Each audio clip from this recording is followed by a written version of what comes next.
Les états financiers pour les débutants. Et oui, tu peux être un pro ou un débutant. Cette vidéo est faite pour toi.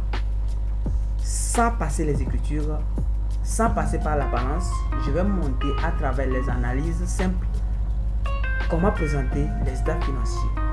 Et que tu es un débutant, cette vidéo est faite parfaitement pour toi. Alors, let's go. Maintenant, on nous dit exercice comptable. L'entreprise BLB est constituée le 1er janvier 2023 par les associés Benjamin, Paul et Joël. Ils ont apporté respectivement en numéraire 5 millions, 3 millions et 2 millions. Le 3/4 des apports est déposé dans un compte ouvert au nom de l'entreprise à la SIAB, c'est-à-dire Société Interafricaine des Banques, et le reste dans la caisse de l'entreprise. Le 2 janvier, ils ont retiré 5 millions à la banque pour achat des biens suivants: matériel et mobilier de bureau 100 000, construction 1 200 000, matériel de transport 1 500 000, matériel et outillage 1 million, marchandises 1 million. Le reste des fonds retirés est prêté à un ami des 3 associés. Pour débuter les activités, ils ont acheté le même jour des marchandises à crédit chez le fournisseur Marcelin pour 625 000 et emprunté auprès du prêteur Ali 950 000 déposés en caisse, remboursable dans 18 mois. Le travail à faire, c'est d'établir le bilan au soir du 2 janvier 2023. Alors, c'est-à-dire sous forme d'un bilan d'ouverture. Alors, toi, à ce niveau, tu peux essayer de mettre pause, traiter à ta manière, afin qu'on aille sur la solution ou la correction. Alors, c'est fait. Let's go. Maintenant, qu'est-ce qu'on va essayer de faire? Comme je l'ai dit dès le début, je ne veux pas passer d'écriture parce que le nécessaire c'est de passer les écritures et puis dégager les soldes pour présenter le bilan. Mais parce que ce que moi je vais essayer de faire, je ne vais pas passer d'écriture ni présenter la balance avant de passer ces écritures. On va analyser de manière pas à pas, très simple et compréhensible dans la vie pratique. D'accord? Alors, qu'est-ce qui se passe? Les associés ont apporté quoi en numéraire? Une somme. Alors, cette somme sera appelée comment? Le capital de l'entreprise. Sur quoi on va se baser pour créer notre entreprise. Alors, quel serait notre capital? On nous a dit Benjamin a apporté 5 millions, Paul a apporté 3 millions et puis Joël a apporté 2 millions. Ce qui forme un capital de combien? De 10 millions. Vous êtes d'accord avec moi? Et maintenant, ce capital de 10 millions, on vient nous dire que quoi? On a déposé ce capital parce qu'on ne va pas garder l'argent chez nous. Non, non, non. On va déposer ce capital-là à la banque. Mais comment on veut déposer le capital? Le sujet nous dit que quoi? On a déposé 3/4 du capital en banque et puis 1/4 à la caisse. C'est-à-dire le reste dans la caisse. Vous voyez? Alors, dans les 10 millions qui forment notre capital, on a déposé combien? Le 3/4 en banque, c'est ça qui donne 3/4 de 10 millions est égal à combien? Est égal à 7 500 000. Et le reste est égal à combien? 2 500 000. Vous êtes d'accord? Et voilà. On a pris notre capital et on a fait quoi? On a alimenté notre banque et la caisse. Vous voyez? Alors, laissez-moi 5 millions là. Je vais vous expliquer ça après. On continue toujours. Après cela, on nous a dit que quoi? On a retiré 5 millions dans la banque pour faire les opérations après. Je vais vous montrer ça. On a retiré 5 millions après. Voilà. Ils ont retiré 5 millions à la banque pour achat des biens suivants. Voilà. Voici les opérations. Il y a eu quoi? Achat de quoi? Matériel et mobilier de bureau, construction, matériel de transport, matériel et outillage, marchandises et le reste des fonds retirés est prêté à un ami des 3 associés. Comment on va traiter ces opérations? C'est très simple. Vous allez voir comment je vais essayer de traiter ça. Allons-y. on a retiré combien? 5 millions dans la banque. Voilà. Alors la banque ne va plus présenter un solde de 5 000 et 7 500 000 qu'on a déposé. Non, on a retiré maintenant 5 millions. Alors, la caisse va rester toujours les mêmes. Voilà. Maintenant, les 5 millions retirés là, qu'est-ce que cela a fait pour l'entreprise? On a acheté les immobilisations. Et voilà. Les immobilisations, il y a 3 types de mobilisation. Quelle mobilisation on a acheté? Est-ce que c'est une mobilisation corporelle, ce qu'on peut toucher, incorporelle, ce qu'on ne peut pas toucher, ou financière, de l'argent mis de côté? Vous voyez? Alors, comme c'est matériel de bureau, transport et tout, outillage, donc c'est quoi? C'est immobilisation corporelle. Alors, on va trouver quoi? La somme dépensée pour les immobilisations corporelles, ça fait combien? 100 000, 1 million, 200 000 pour la construction, 1 500 000 pour le transport, 1 million pour outillage. Vous voyez? Maintenant, en dehors de ça, on nous a dit qu'on a acheté marchandises. La marchandise, ce n'est pas une immobilisation. Parce que ça ne va pas dépasser 1 an dans l'entreprise. Vous voyez? Donc, j'ai mis ici marchandises. Et après quoi? Les 5 millions retirés, on a prêté une partie. Et voilà. Et cette partie prêtée là, ça fait quoi? 5 millions qu'on a retiré. Moins les dépenses, c'est-à-dire immobilisation corporelle et marchandises, qui donnent combien? 4 800 000. Parce que immobilisation corporelle, elle donne combien? 3 800 000. Alors le reste maintenant donne combien? 200 000. Et c'est 200 000 qu'on a prêté. Alors ce qu'on vient de prêter, comment on peut structurer ça dans notre bilan? Et voilà, on peut dire que c'est une immobilisation financière. Et voilà. En dehors de ça, on dit qu'on a acheté à crédit chez Marcelin, le fournisseur Marcelin, pour un montant de combien? De 625 000. Vous voyez? Alors achat à crédit 625 000. Qu'est-ce que cela veut dire?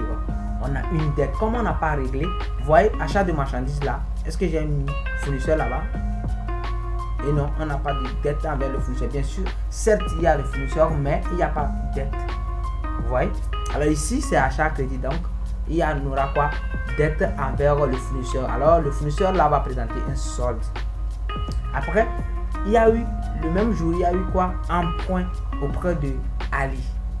Voilà, auprès du prêteur Ali. Alors, on a emprunté 950 000. Déposé où? En caisse. Et voilà, vous allez voir que notre caisse va faire quoi? Va augmenter. Vous voyez? Maintenant, on va déterminer les soldes de chaque opération, de chaque compte en question. Alors, déterminons le solde. Le capital dès le début est égal à 10 millions. Ces 10 millions là, on a placé combien? 3 quarts en banque, c'est ça qui donne 7 500 000 et un quart à la caisse qui donne 2 500 000. Vous êtes d'accord? On a retiré 5 millions. Qu'est-ce que les 5 millions là ont fait? Il y a eu achat des immobilisations corporelles, achat de marchandises et comment? Le prêt qui constitue quoi? Une immobilisation financière. Vous voyez? Alors notre banque, lorsqu'on a retiré 5 millions, ça va laisser combien? 2 500 000. Vous êtes d'accord avec moi? Oui. Maintenant notre caisse, lorsque le capital, une partie du capital qui a été déposé, qui est égal à 2 500 000, on a encore emprunté. L'emprunt qui a été contracté a été déposé où? A été déposé où?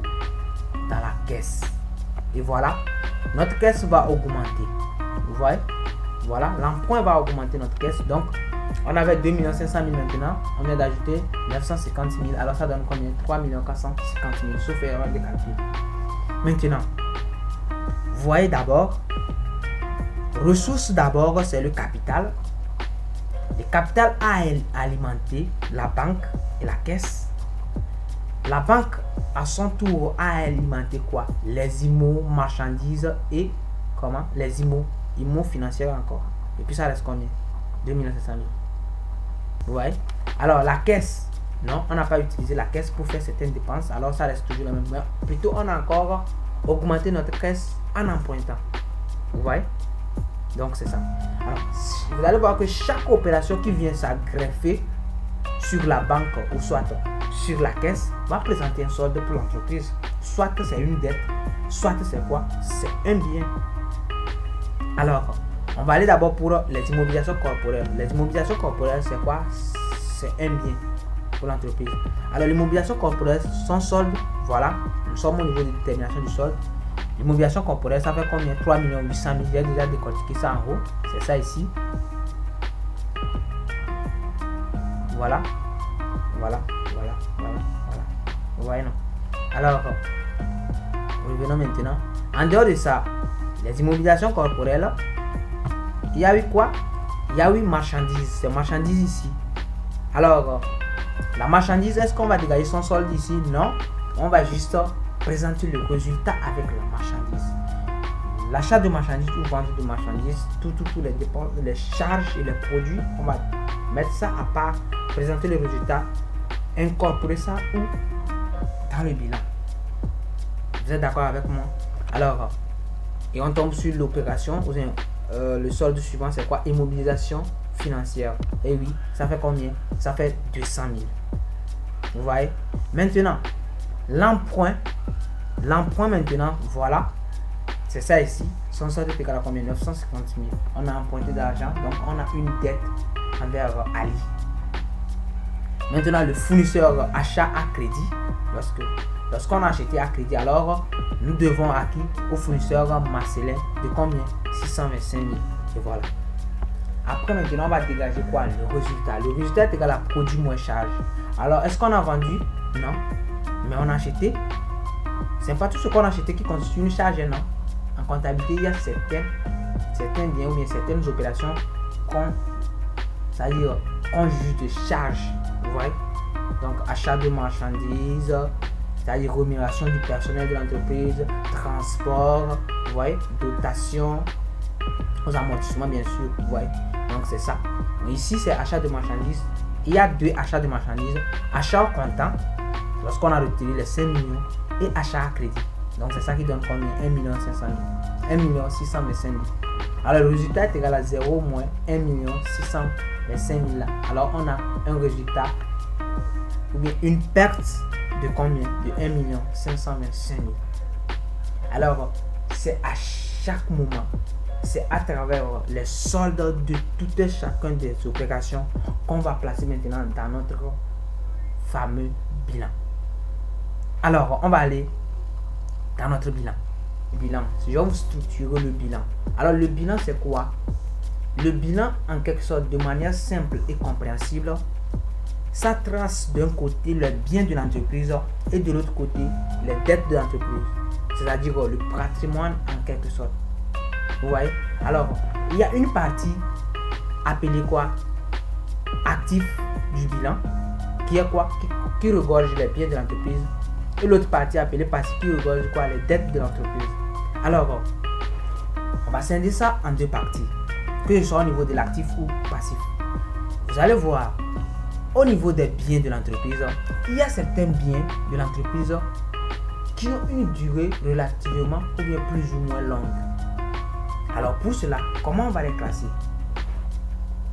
Et pour cela, les biens de l'entreprise qui ont une durée longue, qui ont une longue durée, on va les appeler quoi? Les immobilisations. Et voilà, c'est ça ici, les IMO. On a trois types d'immobilisation: corporelle, incorporelle et financière. Vous voyez? Maintenant, les biens de l'entreprise qui ont une durée inférieure à 1 an. Là, soit ce sont les actifs circulants, c'est ça ici, les actifs circulants, soit ce sont les trésoreries actifs. Vous voyez, c'est fini. Au niveau de passif, maintenant, les dettes de l'entreprise, il y a certaines dettes qui ont une durée plus ou moins supérieure à 1 an. Alors, on va les appeler comment? Les ressources stables. Alors, pour les ressources stables, nous avons le capital, le résultat, l'emprunt, vous voyez, les réserves, tout. Alors, après cela, nous avons les dettes qui ont une durée moins d'1 an. Alors, comme de l'autre côté de l'actif, nous avons quoi? Passif circulant. Après, trésorerie passif. Vous voyez? Donc, c'est ça. Alors, qu'est-ce que nous, on va essayer de faire? De manière simple, vous allez voir. On va présenter le bilan de manière simple. Alors, on va commencer par les biens qui ont une durée supérieure à 1 an. Alors, Vous êtes là avec moi? Ok, n'oubliez pas de me laisser un pouce bleu quand même. Ça encourage. Alors, est-ce que l'entreprise a des immobilisations, a des biens qui ont une durée supérieure à 1 an? Et oui.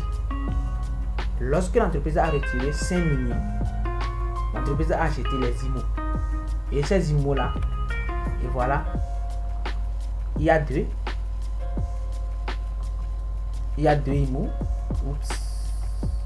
Nous avons immobilisation corporelle et immobilisation financière, le prêt. Vous voyez? Alors pour cela, on va mettre ça où? On dira que, eh oui, il y a les biens pour l'entreprise qui ont une durée supérieure à 1 an. Alors on va mettre ça d'un côté. Alors il y a immobilisation corporelle 3 800 000, immobilisation financière 200 000.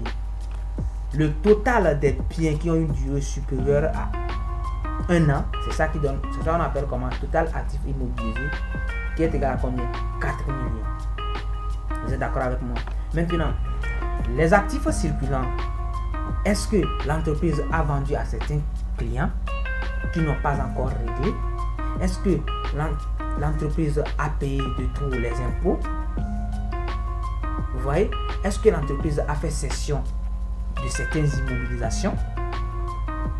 Tout ça là, c'est ça on mettra au niveau de quoi? Actifs circulants. Ou soit l'entreprise a acheté les biens qui sont en stock. C'est ça qu'on appelle actifs circulants. Donc dans notre opération, il n'y a pas eu de stock, tout, donc il n'y a pas ça. Vous voyez? Donc pour cela, notre total actif circulant serait égal à combien? 0. Maintenant, on va se poser la question. On va aller maintenant au niveau de quoi? De la trésorerie. D'abord, est-ce que l'entreprise dispose d'une banque? Oui. Quel est le solde de la banque?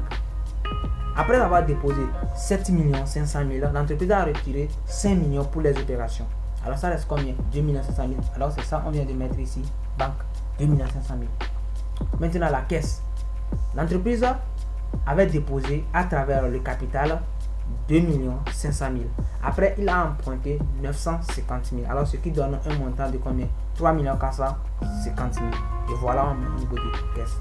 Alors, le total trésorerie actif est égal à combien? La somme des deux, ce qui est égal à combien? 5 950 000. Alors, pour trouver l'ensemble des biens de l'entreprise qui est égal à total actif, ça fait quoi?